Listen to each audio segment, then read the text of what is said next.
friends, welcome back to my channel where I share our family's debt-free journey and some frugal living tips along the way. I spent the entire weekend cleaning out our pantry and our refrigerator, and I thought it would be a really good time to share what we do for meal planning and some of the things that we eat during the week that keep us on a budget of under $100 per week for groceries. Before we started our debt-free journey, we used to eat out as entertainment. Pretty much we'd go out at least once a week, like every Friday night, sometimes Friday and Saturday, and we were no stranger to fast food for lunch. Several times a week we would go, especially with the kids, to McDonald's or whatever. Getting on a budget and completely stopping the eating out, stopping restaurants, stopping fast food has not only made us much healthier, but has saved us hundreds of dollars a month.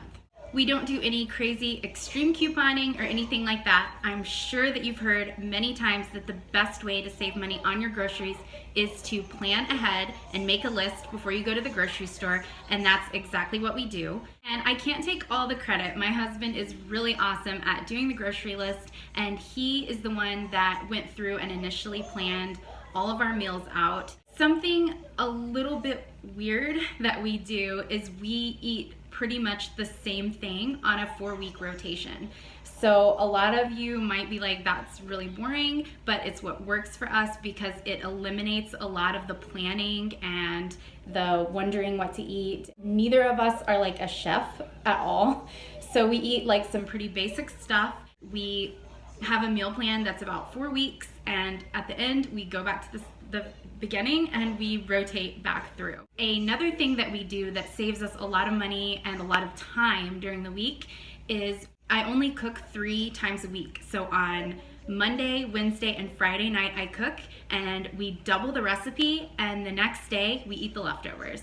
This is huge time saver because we have 3 little kids that require a lot of attention in the afternoon, and trying to prepare a huge meal 7 nights a week just does not work for me. Plus, I don't love cooking, so I enjoy only doing it every other day. And then on Sunday night, we usually have something really simple or just a one-night meal. Another thing that we do is we try to keep frozen pizzas on hand. If we get in like a pinch, a really busy night, or people are sick, we just don't get around to cooking, we aren't tempted to order out. So I can do a much more detailed video on how we meal plan and grocery shop if you guys are interested in that. So just leave me a comment below if it's something you'd like to see, and I will definitely do that. But basically here is our meal plan. My husband did a really great job. He also plans out his breakfast and lunch. I'm not great at that. I just am not. It's just too much for me to plan, but I'm trying to get better, and hopefully I will soon. I usually just eat like whatever the kids are eating or just whatever I find in the fridge, which leads me to another point, and that's planning meals for the kids. Our kids are at the picky toddler age, and they will not eat what we eat, no matter how hard we try. If we have spaghetti or something, then maybe we can get them to eat, but it's really a struggle. So we have Tyson chicken nuggets in the freezer, and that's pretty much what they eat. I try to get them to eat what I can when I can. Luckily, they love apples and bananas, so we keep those stocked up. We usually do 1 big grocery trip a week, and then we do a second smaller trip to restock on produce, more apples and bananas, bread, milk, little things like that that we run out of really quick. And we go through a lot of milk and apples and bananas, but luckily apples and bananas are some of the cheapest fruit, so I don't mind them going through a bunch of those. One thing that is really great about our strict meal plan is that it eliminates the amount of groceries that we keep stocked in the house. And the good thing about that is because we're in our 1,000 square foot house, we also have a super small pantry. It does not have room for extra stuff. It has room for like the basics that we need. And so we have pretty much what we need for our meals this week, and then a couple of the things that are always on hand, like cooking spray, sugar, salt, spices, and that kind of stuff. But for the most part, we have what we are going to use to make our meals this week. And of course, dry ingredients like pasta, beans, rice, those things are really inexpensive, and we try to use those in our meals as much as possible. Another thing that we do is we will try to pre-portion our kids snacks so that they're really quick. This is more like a time-saving hack instead of a money-saving hack, but I guess it does kind of save money because instead of just like digging into the chip bag or whatever and eating, you get a little portioned bag. But this saves a lot of time because when we're making our kids lunches in the morning, we can just grab these, and my son also has to take a snack in the afternoon at school, so it's already ready to go and I can just throw it in his backpack. Up top, I usually keep like my husband's snacks or like any snacks that are specific to us that we don't want the kids to get into, you know, like our secret candy stash. Our pantry is really small and it's deep to the back, so I try to keep it as organized as possible, but what happens is a lot of stuff gets shoved to the back. I think maybe like a Lazy Susan would be really helpful in organizing our pantry. You know, for now, this is working, and since I just got it all cleaned out, hopefully I can keep it organized like this for now. As far as the refrigerator goes, again, it looks really sparse, but that's just because we only have what we're gonna need for this week. My husband eats a lot of yogurt and cottage cheese, things like that for protein, for his snacks. We have bread, butter, milk, waters, and a lot of like cheese sticks, things like that.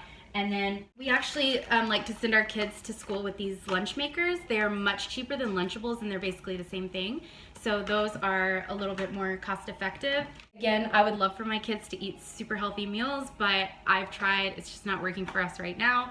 I'll keep trying, but you know, no promises there. So tonight I'm actually making these frozen raviolis. It's like super easy, quick, with pasta sauce, and that ends up being a really inexpensive meal. And of course we'll make enough for 2 nights and we'll eat it tomorrow as well. And I also make polenta on the side, which is new to me, but it's really good. I don't know why it's so good. It's like cornmeal and water and Parmesan cheese, but oh my gosh, it's really good. So we'll have that tonight. And then tomorrow we're gonna have sesame chicken with rice. And again, we double it and have it for 2 nights. And then on Friday, we have slow cooker French dip sandwiches, which are really good. And I can share these recipes too if this is something that you guys are interested in. Like I said, I just cleaned out the pantry and fridge and thought that this might be interesting to people that are really struggling for meal ideas or ways to save on their grocery budget. Oh, one more thing I wanted to show you guys was what we do for breakfast for the kids. We do frozen, easy chocolate chip waffles, pancakes, sometimes like cinnamon toast, and really that's about it. Oh, and also we always get our meat from Costco, usually only once every other month we have to get it, and then I portion it into 4 and 6 ounce chicken. My husband eats 6 ounce and I eat 4 ounce portions. That saves money because it's portion controlled. We put it in baggies and then we freeze it and use it for our meals. And then also ground beef. Pretty much everything we eat is either ground beef or chicken. We have one meal, pork tacos, that's so good, but we just buy that in like a little thing and it's super cheap. It ends up being like $3 for a thing for 2 nights of tacos. And also for our French dip sandwiches, we get some kind of like sirloin meat. I'm not really sure, but yeah. So we use those for make like our shredded French dip sandwiches that are so good. So that is our super small frugal kitchen and our meals that we eat in a week. We do not budget for eating out anymore while we're getting out of debt. And believe me, I look forward to a time when we do go out to eat more frequently because I don't love cooking, but I think I'm getting a little bit better at it, and definitely it's fun to find new recipes that our family likes and also new ways to save money on groceries. So if you guys are interested in more grocery saving tips or meal planning tips, I would love to share what we do. So let me know in the comments, and don't forget to subscribe so you can follow our family's debt-free journey and everything else we're doing to learn how to be more frugal and save more money so we can get out of debt faster. Thank you so much for watching, and I'll see you guys in the next one.